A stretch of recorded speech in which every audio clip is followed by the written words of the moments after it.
Secretary है तो 25 पंचायतों में 40 की सुविधा हुआ तो हमारे पास आईडी के 2 सेक्रेटरी आईडी के आप वीडियो पावर देंगे एक चौकीदार को, देखो सोचने वाली बात है।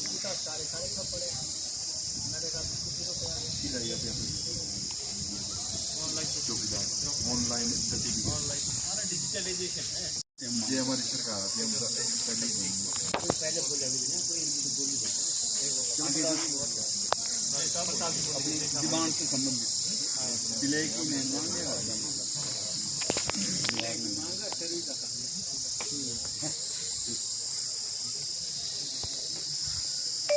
हिमाचल प्रदेश के सभी विकास खंडों में जिला परिषद के समस्त कर्मचारी आज 7वें दिन पेन डाउन स्ट्राइक पर है।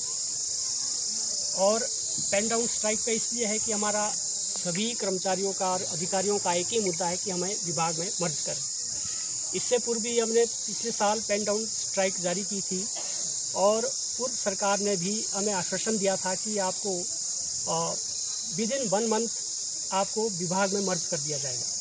उसके उपरांत तो कुछ नहीं हुआ और इस सरकार में भी हमें पूरा विश्वास है कि हमारे माननीय मुख्यमंत्री महोदय जी हमारी जायज़ मांगों को ध्यान में रखते हुए हमारी समस्त कर्मचारियों की डिमांड को पूर्ण करेंगे और हमें विभाग में मर्ज करेंगे। क्योंकि विभाग में मर्ज होने के लिए हमारा इसलिए ज़रूरी है क्योंकि हमें कई प्रकार के समस्याओं से जूझना पड़ता है।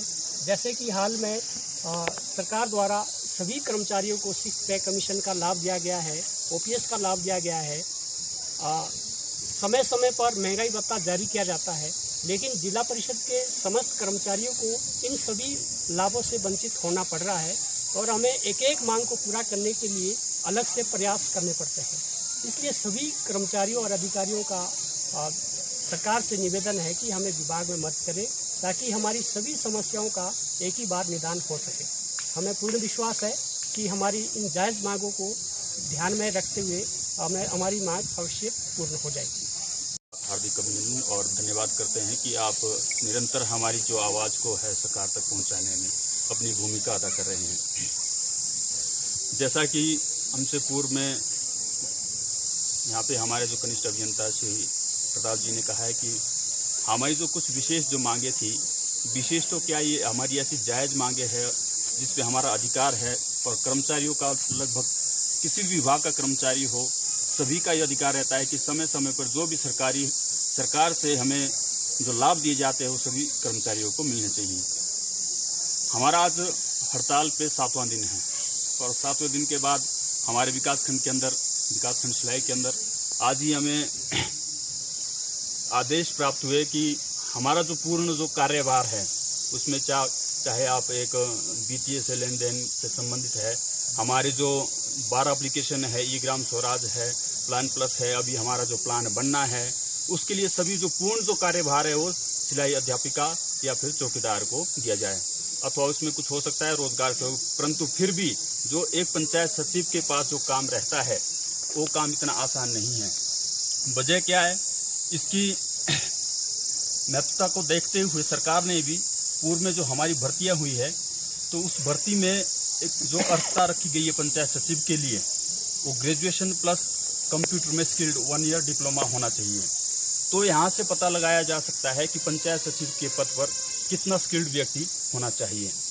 और आज दुर्भाग्य के साथ हमें कहना पड़ रहा है कि पंचायत चौकीदार और सिलाई अध्यापिका को जो हमारा कार्यभार दिया जा रहा है, सरकार को ये हमेशा ध्यान में रखना चाहिए कि बड़ा सेंसिटिव हमारा जो विभाग है इसमें हमेशा अनियमितता के जो आरोप लगे रहते हैं, तो यहाँ पे अनियमितता के बहुत सारी जो संभावनाएं हैं यहाँ पे स्वाभाविक हैं। तो मैं निवेदन करूँगा कि हमारे विभाग से भी और अधिकारियों से भी कि थोड़ा सा हमारी पद की गरिमा को बनाए रखते हुए इस पर पुनर्विचार जरूर करना चाहिए। और करबद्ध प्रार्थना करते हैं हम मुख्यमंत्री, हमारे यशस्वी मुख्यमंत्री हिमाचल प्रदेश से कि हमारी मांगों को, जायज़ मांगों को, जो हम पिछले वर्ष भी इस मांगों को लेकर यहाँ पे हड़ताल में बैठे थे और अब भी हम उन्हीं मांगों को लेकर, क्योंकि बहुत सारे हमारे जो लाभ है हम लोग रोज़ सुनते हैं अखबार में, चैनल में या जो अपने आजकल सोशल मीडिया पे सुख की सरकार, सुख की सरकार, पर मुझे लगता है सुख की नहीं दुख की सरकार है। और इससे बड़ा दुख हो भी क्या सकता है कि जो पंचायत जो मूल एक आधार है भारत की संरचना का, पंचायत राज व्यवस्था जो है, जो इतनी महत्वपूर्ण व्यवस्था है कि जितने महत्वपूर्ण व्यवस्था राज्यसभा में भी नहीं जितनी पंचायत सभा होती है, या जितना पंचायत को दिया है, जो अधिकार पंचायत को मिले हैं। अगर कहीं गांव में कोई व्यक्ति अगर जिंदा भी है और पंचायत में गलती से लिख दिया गया कि मर गया, तो उनको फिर जिंदा करने के लिए बहुत सारे प्रोसेस फॉलो करने पड़ते हैं। मैं बड़ा हैरान हूँ कि जो ठीक है, हमें ऐसे ज्ञान था और पता भी था, हमें लगा सरकार सुनेगी। सरकार शायद क्योंकि इतना महत्वपूर्ण आजकल जैसे 3500 करोड़ लगभग या 4500 करोड़ रुपए जो पंचायत के माध्यम से खर्च होना था, और भी जो लोगों को रिलीफ मिलना था, चाहे मकान है चाहे लोगों का जो भी नुकसान हुआ वो पंचायत के माध्यम से होना था वो भी। पर अब तो सुन के ये हैरानी होगी कि पंचायत चौकीदार और सिलाई अध्यापिकाओं को वो जिम्मेदारी दी गई जो जिम्मेदारी मुख्यमंत्री खुद भी वहन नहीं कर सकते। ये सच्चाई है। मुख्यमंत्री साहब को भी कोई काम करना होगा, किसी का मकान गिरा है या खड़ा है या कुछ उसमें दिक्कत है, तो वो भी पंचायत सचिव लिख के देंगे, तभी विधायक और अप्रूव करेगा, फिर मुख्यमंत्री उसके ऊपर साइन करेंगे। हैरानी की बात है कि अपने पीएन को और आप सिलाई अध्यापकों को आप ये जिम्मेदारी कैसे दे सकते हैं?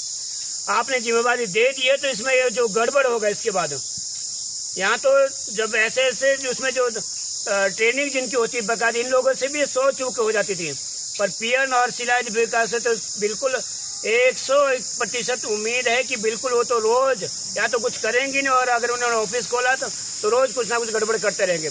उस गड़बड़ के लिए क्या सुख की सरकार रिस्पॉन्सिबल है या कौन जिम्मेवार है? ये भी सरकार को निश्चित करना चाहिए, सुनिश्चित करना चाहिए। दूसरा, जो लोगों के मकान गिरे या लोगों के जो दिखते हैं घरों में जो दिखते अभी आ रही है, अभी तो सरकार को मुझे लगता है कि 24 घंटे से पहले इनकी बात सुन लेनी चाहिए, इनकी आवाज़ सुन लेनी चाहिए। पिछली बार मुख्यमंत्री महोदय जो वर्तमान में मुख्यमंत्री है, पिछली बार जो विधायक थे माननीय सुखू जी, उन्होंने कहा था कि बहुत छोटा काम है और पहली कैबिनेट में मैं कर दूंगा, क्योंकि आज तक पहली कैबिनेट क्या हुई नहीं है। माननीय उद्योग मंत्री जो जिनको हम सुपर मुख्यमंत्री भी कहते हैं, माननीय हर्षवर्धन चौहान भी 13 दिन बाद पिछली बार यही सिलाई पे शायद आए थे, और 13वें दिन कहाँ जाया जाता है? माननीय उद्योग मंत्री अच्छे से जानते हैं कि कहाँ 13वें दिन जाया जाता है। ठीक, आप आए तो 13वें दिन आप आए, आप अभी भी आ जाइए, अभी शराब चले हुए हैं तो परंपरा निभाइए बराबर, आ जाओ इस बार दोबारा, लोगों के बीच रहो। आप लोग जो मांगे थे, जो जायज मांगे, लोगों की गलत मांग नहीं है वो, तो आपको आना चाहिए लोगों के बीच में। कहाँ दिक्कत है, कहाँ समस्या है? ठीक है, आप भी इसी लोकतंत्र का एक हिस्सा है, हम भी उस लोकतंत्र का हिस्सा है, ये सब भी उसी का पार्ट है। दिक्कत कहाँ है? मिल बैठ के बात हो सकती है, पर अगर आप ये कहें कि आप आदेश जारी कर दो, हम आपकी बात नहीं मानते, हम आप पीएन को जिम्मेदारी देंगे, सिलाई अध्यापकों को जिम्मेदारी देंगे, तो मैं आज यहाँ इस मंच से ये बात बिल्कुल कहना चाहूँगा, जताना चाहूँगा प्रदेश सरकार को, इसके बाद जो गड़बड़ी होगी आप उसके लिए रिस्पॉन्सिबल होंगे, आप उसके लिए जिम्मेदार होंगे। विपक्ष को भी भूमिका में आना चाहिए इस बार। बीजेपी के जो एमएलए है या जो उनका जो कार्यकर्ता, उनको जाना चाहिए, आप लोगों के साथ उनको खड़ा रहना चाहिए। तो पिछली बार अगर कांग्रेस खड़े हो सकते, बीजेपी को क्या दिक्कत है इस बार आने में? 7वां दिन आज हो गया है, पर कहीं पर भी क्या कहे कि पूरे हिमाचल प्रदेश में शायद मैं पहला व्यक्ति हूँ किसी पार्टी से या सामाजिक कार्यकर्ता के रूप में कहे कि इनके साथ में खड़ा रहूंगा, हमेशा इनके साथ खड़े रहेंगे। जो अन्याय हो रहा है, अब पिछली बार शायद कांग्रेस बीजेपी ने कुछ लागू भी किया था, शायद वो जो 6 पे कमीशन वाला लेटर मेरे पास उसका है, अभी यहाँ पर नहीं है, वो अलग बात है, कल मेरे पास लेटर था। और जो बैजनाथ वाले जो ब्लॉक है, वहाँ तो कुछ लोगों को 6 पे वाले दे भी दिया गया था और बाद में वापस ले लिया। तो मुझे ये भी हैरानी होती है कि जो ऊपर जो सचिवालय में वो IAS है या कुछ ऐसे ही बिठा दिए, वो भी पीएन से उठा के तो नहीं रख दिए वहाँ पर भी, क्या उन्हें पता लग रहा है कि कौन सा आदेश पारित हो रहा है, या वहाँ पर भी ऐसे कोई पीएन उठा के रख दिया होगा उस दौरान, कोई तो ऑर्डर पास कर दे। अगर सरकार कोई ऑर्डर पास करती है, कोई IAS के बिना ऑर्डर पास नहीं होता। IAS ने अगर ऑर्डर पास करवाया था तो वो सबके लिए लागू होना चाहिए था। ऐसा क्या हो कि ऑर्डर फिर वापस ले लिया गया, यहाँ तक उनके खाते से पैसे भी शायद वापस मंगा लिए। ये तो क्राइम होता है, जुर्म होता है एक तरह से। अपने खाते में पैसे डाले कैसे और फिर वापस मंगाए कैसे? IAS बैठे होंगे। मैं चीफ सेक्रेटरी साहब से भी निवेदन करूंगा, आपके स्तर पर भी मामला बनता है, आपको भी देखना चाहिए।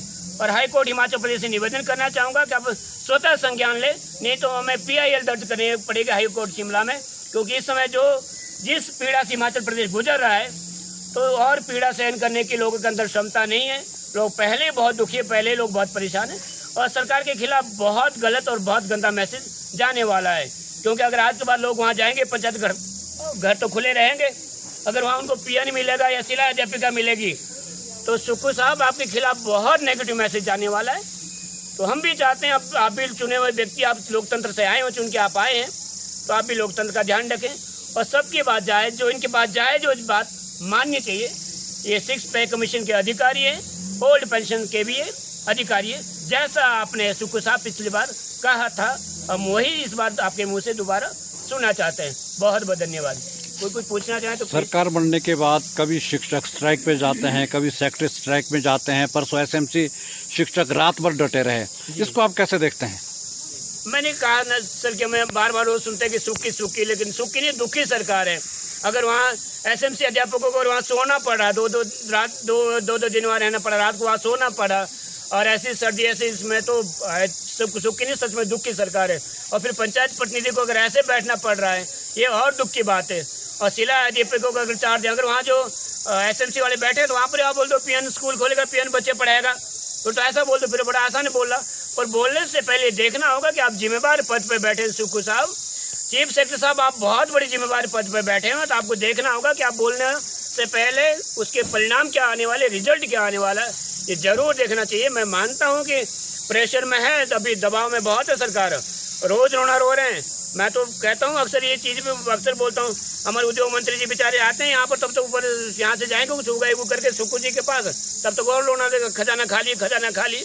अरे बेचारे, हमारे तो विधायक को भी गंवा दिया, हम सब हमारे विधायक अच्छे वाले विधायक थे, ऐसा मंत्री बना दिया कि अब हमारे बीच में नहीं, वो उगाई के चक्कर में बेचारे की। और सुक्खू जब तो वहाँ जाएगा तब तो सुक्खू ने और रोना रोड देना है, वो एक अलग विषय है। समस्या होती है, होनी है, और समस्याएं आएगी, ना आए भगवान करे, पर आएगी तो क्या करेंगे, आप रोना रोते रहेंगे रोज। मैं ऐसी बात नहीं कहना चाहता, पर अगर मुझे कहना पड़ा, दुख कहने में कोई दुख नहीं है।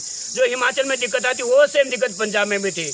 भगवंत मान ने कहा कि कद्दू के ऊपर कभी नुकसान हो तो भी पैसा दूंगा, भेड़ बकरी किसी की मरी उसका 4 गुना दूंगा, ये उन्होंने कहा था। और दिल्ली तब भी नहीं जाऊंगा मांगने, उन्होंने उनके शब्द थे कि हम सरदारे मांगते नहीं देते हैं, ऐसा कुछ शब्द है, वो अलग इशू था उनका, पर कहा उन्होंने। तो सुक्खू साहब, रोने से काम नहीं चलेगा।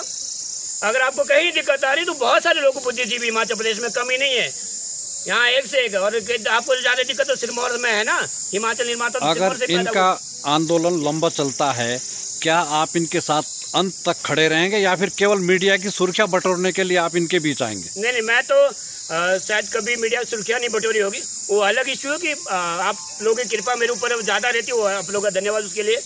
पर सुरक्षा तो नहीं बटोरता मैं, हाँ खड़ा जरूर रहता हूँ, जहाँ भी कोई दुख के साथ मैं हमेशा खड़ा हूँ आपके साथ। और मैं ये भी कह रहा हूँ कि एक पंचायत से कम से कम 5-5 लोगों को और आना चाहिए इनके साथ। अगर 20 लोग ये बैठे तो 5-5 लोग तो 100 लोग हो जाएंगे, आना चाहिए लोगों को रोड पे। दिक्कत तो लोगों को हो रही है, सबको रोड पे। मैं लोगों से भी निवेदन करूंगा, जिन्हें दिक्कत आ रही है वो रोड पे आए, रोड पे उतरे, कहे वो लोग कि भैया जब सचिव से काम नहीं होता था पीएन कैसे काम कर देगा, जहाँ पर सेक्रेटरी से काम नहीं होता था वहाँ पर वो शिला दीपिका कैसे काम कर लेगी। तो लोगों को बोलना चाहिए, लोगों को जागरूक होना चाहिए। यहाँ सरकार और पक्ष विपक्ष की बात नहीं है, यहाँ न्याय और अन्याय की बात है। ठीक है, पीएन वो हमारे हैं, शिला दीपिका हमारी, लेकिन न्याय संगत नहीं है, न्याय संगत है नहीं। अगर आज सुक्खू साहब की जगह पे वहाँ पर जो बाहर सीएम आवास के जो गेट पे सिक्योरिटी वाले रहते, अगर उनको बिठा दे तो उन्हें कैसा लगेगा, या व्यवस्था कैसे रहेगी, व्यवस्था चल पाएगी? ये व्यवस्था चलेगी नहीं, चलने वाली नहीं है। मैं अंतिम समय तक डटा। ये व्यवस्था परिवर्तन, सरकार बोलते हैं व्यवस्था परिवर्तन है, ये आपने और बड़ी बात बोल दी। शायद ऐसी व्यवस्था परिवर्तन है तो फिर तो डर लगता है कि अगर आप सचिव को हटा के वहाँ पीएन को बिठा देंगे, सेक्रेटरी को हटा के वहाँ पर आप शिला दीपिका को बिठा देंगे, उनसे आप ये तो पूछ सकते हैं कि धागा कौन सा लगना है, कौन सा कलर मिलाना, लेकिन आप उससे वो तो काम तो नहीं करवा सकते। पर ये और भी दुख की बात है। सुक्खू साहब निवेदन ये भी करूंगा, अपने पंचायत में ध्यान दो वहाँ किसको बिठा रखा है, कि उसने लिख दिया कि सुक्खू साहब चल बसे तो हो गया फिर काम, ये भी देखना पड़ेगा आपको। माननीय उद्योग मंत्री आप भी ध्यान दें कि चौक में शायद कौन पीएन होगा, देखना पड़ेगा। वहाँ पर भी गलती से कोई लिख दिया गया तो भैया वापस आने के लिए बड़ी दिक्कत होगी, फिर जिंदा करना पड़ेगा, जिंदा करने के बाद फिर चुनाव लड़ना पड़ेगा, चुनाव लड़ने के बाद जीतेंगे नहीं जीतेंगे तो अगली बात है। अगर ऐसी ही सुख की सरकार है तो जीतना भी बड़ा मुश्किल लग रहा है, बहुत दिक्कत है। धन्यवाद। कोई और पूछ